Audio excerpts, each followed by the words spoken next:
Well, next week on Monday, the last game of college football for this season. And it's for all the marbles. The national championship game. An all SEC national championship game. A rematch from this past year's SEC championship between number 1 Alabama, number 3 Georgia. Okay,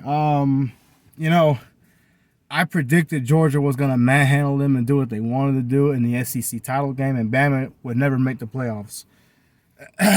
Yeah. We all know what happened there. But, hold on, let me get a sip of this drink real quick.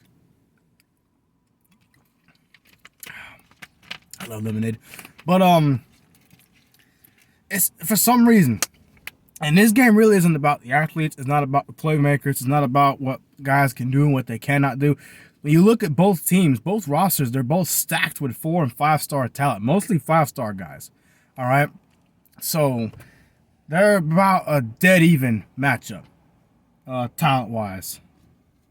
So, that's not really a factor at all. It'll come down to the coaches. That's what I think this game will come down to. And every time, Kirby Smart has been outcoached by Nick Saban.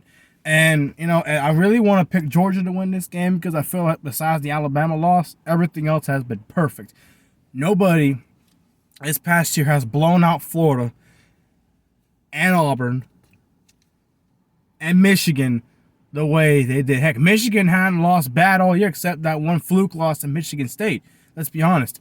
So I want to pick Georgia, but every time, like I said, every time, if this goes back to 2017 in the first national title game these two had, Georgia is either getting whooped, blown out, or in a close game with Alabama, has a lead and they blow it.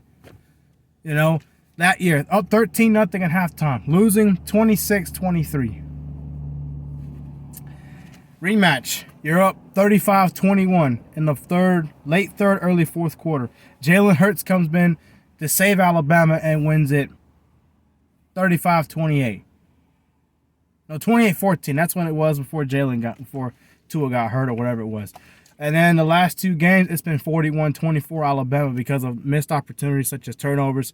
Can't convert third down. You don't want to kick the field goal when you're in the red zone. You want to have stupid play calling. And when you do kick the field goals, they don't add up because Alabama capitalizes and scores touchdowns. It's going to come down to the players. To the coaches, Another thing is Stetson Bennett should not be starting this football game. He costed them that Alabama game. If JT Daniels had played that game, Alabama would not be in the playoffs. They would have not beat Georgia. That's just my personal opinion. And honestly, I think Georgia can beat Alabama if they had Stetson Bennett not playing and they had JT Daniels instead. But I know that's not going to happen. Kirby Smart has never and will never, ever beat Alabama with Nick Saban there. So I'm going to go with Alabama 48-25. Alabama will pull away because of Georgia's turnovers with Stetson Bennett throwing interceptions or fumbling the ball, getting stopped on fourth down, missed field goals, just stupid mistakes that Georgia makes for some reason when they play Alabama that they don't make against other teams. So I got to go with the Tide, retaining the titles from last year and still.